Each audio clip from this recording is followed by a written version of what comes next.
Seja bem-vindo a mais um vídeo do Cortes da Palavra de Deus. Antes de continuar, deixe um like nesse vídeo e inscreva-se no canal para continuar recebendo novos vídeos. Chamada linhagem do homem e que a gente tem chamado também a descendência da serpente. Essas duas linhagens que tinham se bifurcado depois da morte de Abel por Caim, elas haviam se multiplicado e haviam se desenvolvido. A linhagem de Sete, que tomou o lugar de Abel, formou uma cultura ali na região do Éden.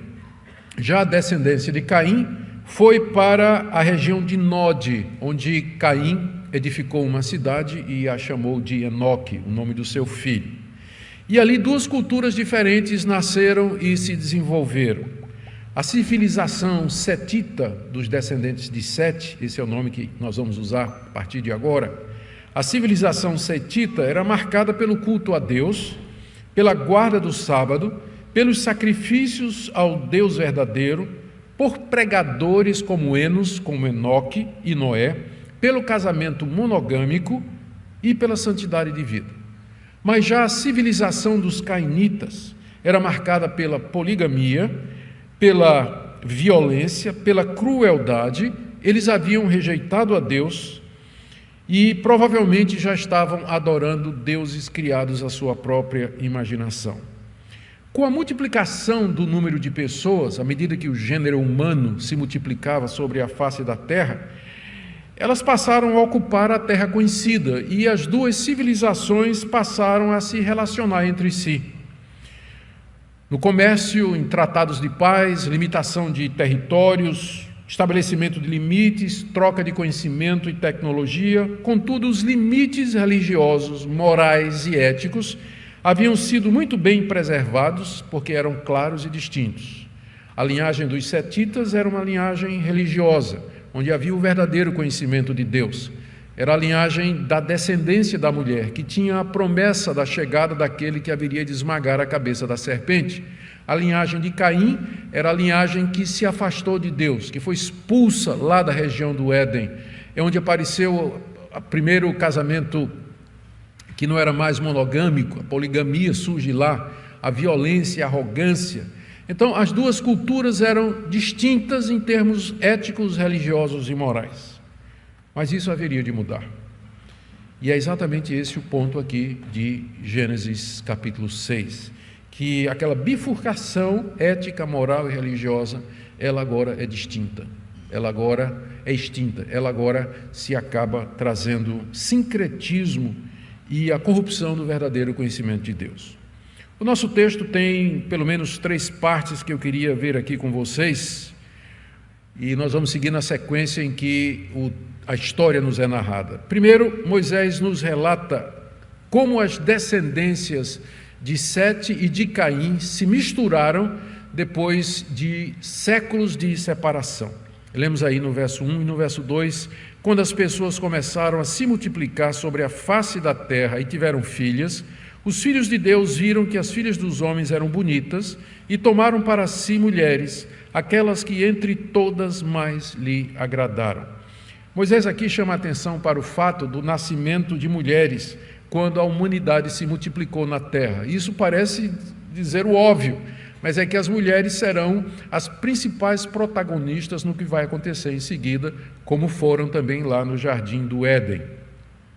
As filhas dos homens, diz aqui Moisés, elas eram bonitas, início do verso 2. Isso é, quando fala aqui as filhas dos homens, está se referindo às mulheres da linhagem de Caim, a descendência da serpente. Elas eram muito bonitas, formosas, belas, talvez porque se enfeitavam, se vestiam de maneira sensual e provocativa, talvez eram licenciosas, atrevidas, fáceis. E foi isso que foi percebido pelos filhos de Deus, como diz aqui o verso 2, os filhos de Deus viram que elas eram bonitas.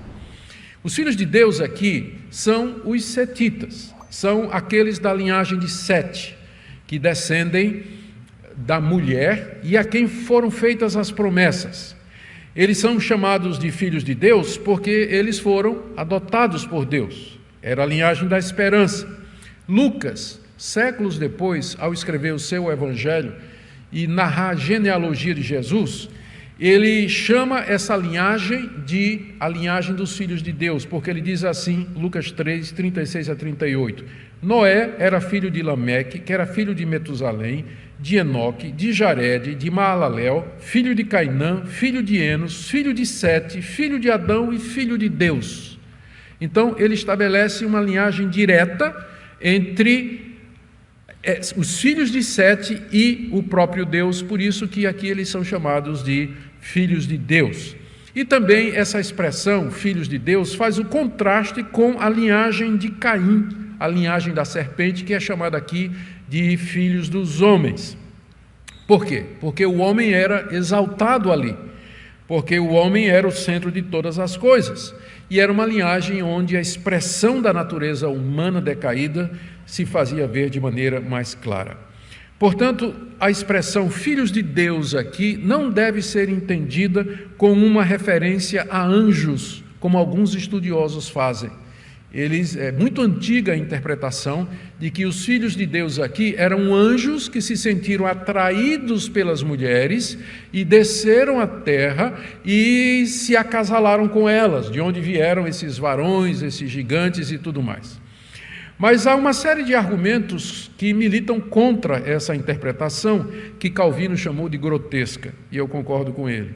Primeiro, o contexto fala da linha histórica de desenvolvimento das duas linhagens. É isso que a gente está vendo, desde o capítulo 3 até agora. É o desenvolvimento de duas linhas. Uma é dos filhos de Deus, a linhagem santa, de quem ficou a promessa, descendentes de Sete, que Deus deu no lugar de Abel, e a outra, a linhagem de Caim, que matou seu irmão e foi expulso por Deus daquela região e formou sua própria civilização. Todo o contexto narra a história dessas duas descendências, dessas duas linhagens. Por que então, de repente, do nada aqui aparecem anjos, por assim dizer, se misturando com a raça humana? Segundo argumento, o castigo que Deus vai trazer aqui é sobre a raça humana. Se filhos de Deus são anjos, por que só os homens vão ser castigados aqui? Não há castigo para anjo aqui. Portanto, não faz sentido pensar que anjos aqui são filhos de Deus.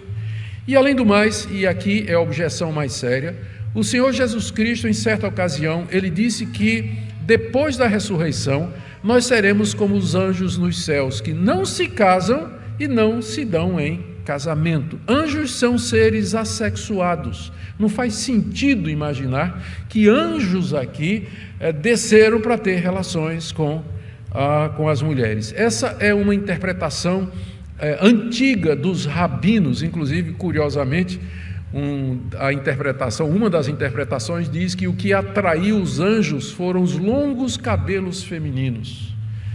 É por isso que mais adiante Paulo vai dizer que a mulher tem que usar o véu por causa dos anjos. Então eles dizem que a razão foi essa, né, que os anjos se sentiram atraídos pelos longos cabelos femininos. Não é sem razão que Paulo rejeita a tradição rabínica e diz que eles não entendiam nada de Bíblia, porque toda a interpretação deles era fantasiosa e fora da realidade. Então nós entendemos que a melhor interpretação aqui é que os filhos de Deus, que viram que as filhas dos homens eram bonitas, é uma referência aos setitas, a linhagem de Sete, a santa semente. Eles se sentiram atraídos pela beleza das mulheres cainitas e tomaram para si as que escolheram e quiseram, movidos pela luxúria e não por aquilo que haviam aprendido, que a mulher era para ser uma ajudadora idônea. Em vez de procurar mulheres que cumprissem esse papel de ajudadoras idôneas, eles se deixaram levar pela paixão, foram atraídos pelo aspecto físico.